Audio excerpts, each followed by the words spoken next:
This is Mrs. Booth's flipped classroom. Today our objective is focusing on main idea of a nonfiction text, and we're going to read through Stormflight to be able to do that. So today's reading feature is found in the magazine Curious Creatures, and the article is called Stormflight. Okay, this is Stormflight by Ken Walgamuth. It's April in West Africa, and the weather is changing. For 6 long months the days have been hot, dry, and dusty. But this evening, relief will come at last. As the sun disappears in the west, dark clouds rise in the east. Lightning flickers in their purple bellies, and every so often the air trembles with a muffled rumble of thunder. You stand on the veranda of your mud-walled house, excited that the rains have finally come.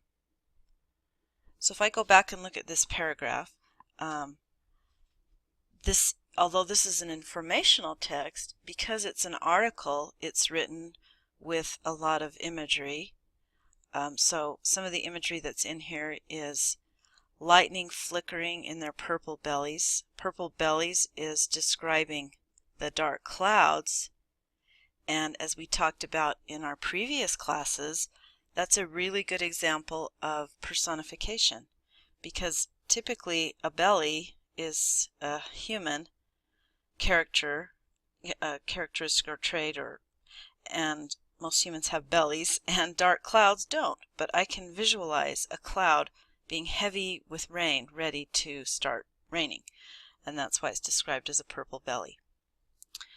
Other creatures are excited too. Beneath the houses and red dirt road, beneath the forest that surrounds the village, pale insects stir impatiently. Dark tunnels are filled with clicking of jaws, the scratching of tiny feet, and the soft rustling of millions and millions of shiny new wings. So now this paragraph and the picture over here is giving me an idea of what this article is going to be about. He started it out by describing the weather and why he's going to talk about these insects. That so far what I know about them is they're pale and they're insects. They have wings. Okay, so I can start getting a picture in my mind of what kind of insects I know about, and perhaps maybe I'm familiar with this.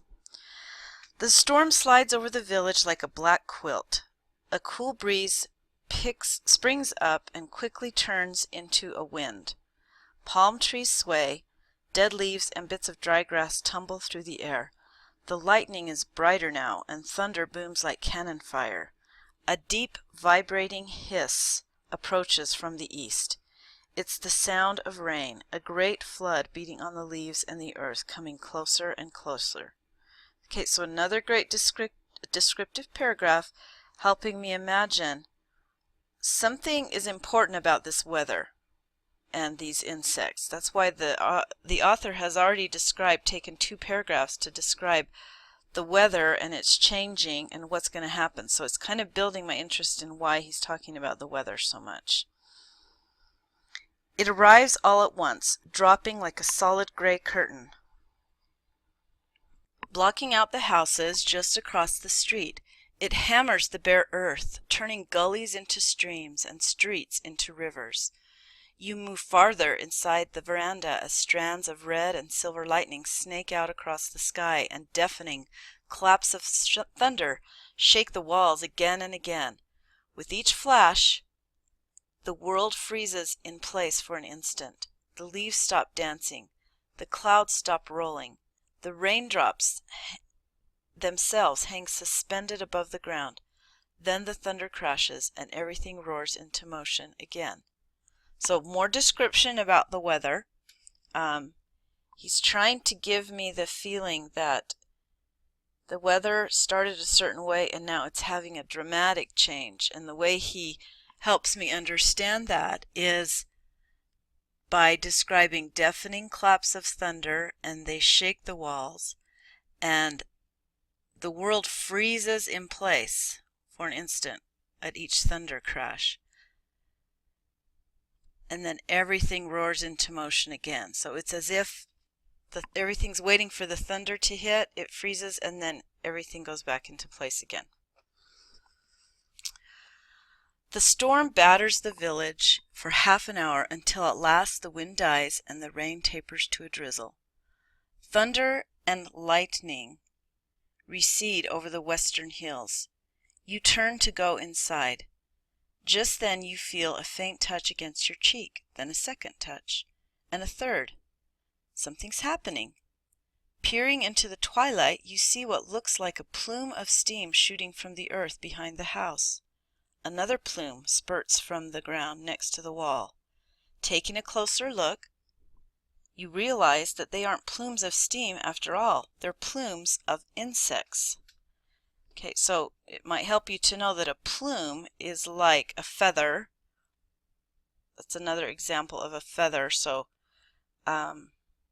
or a shape like a feather. So steam, if you can imagine steam coming out of something, that could be a plume.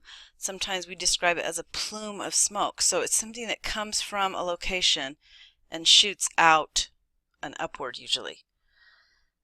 All over town and far out into the bush, winged termites are pouring from their nests. It's a rare public appearance, for these are creatures of earth and darkness. They keep to themselves, safe in the shelter of their mounds and tunnels, avoiding the sunlight and open air. They lose moisture quickly. If they stay outside too long, they can die. But termites, like all living things, are driven to expand their ranges, to spread over as much territory as possible. So once or twice each year, colonies produce winged males and females and send them out into the wide world.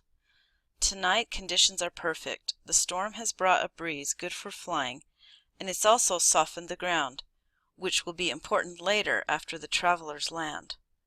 Across the countryside, tiny worker termites have opened tunnels to the sky. Now soldiers stand guard, waving their huge jaws as their winged brothers and sisters sail off into the twilight. As soon as all the flyers have departed, the workers and soldiers hurry back to the safety of their nests and quickly seal themselves in.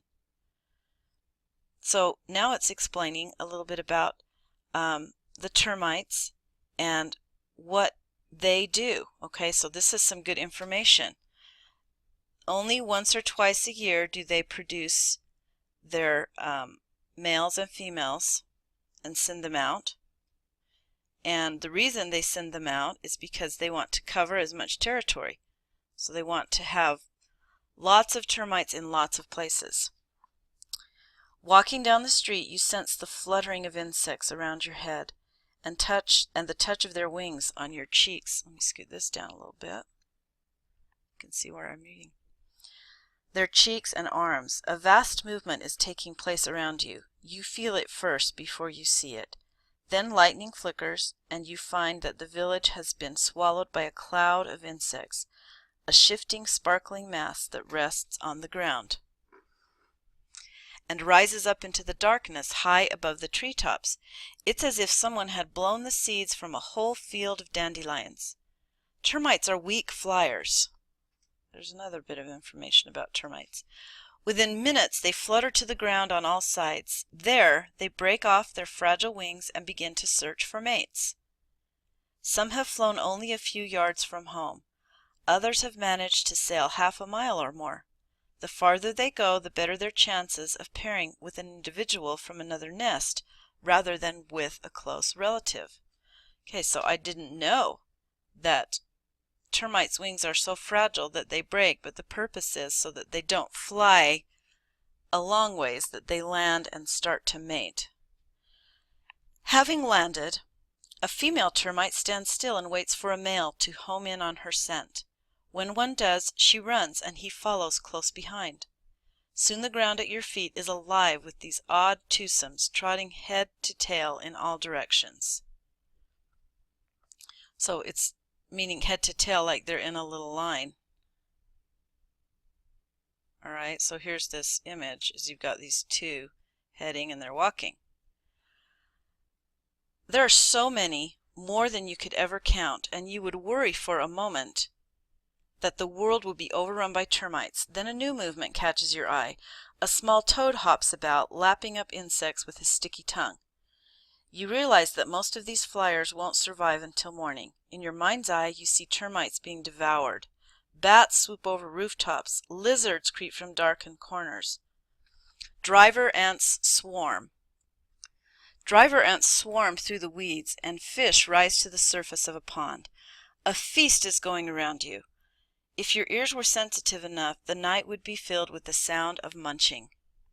But some of the termites escape their predators, finding suitable spots in the shelter of sticks or pebbles.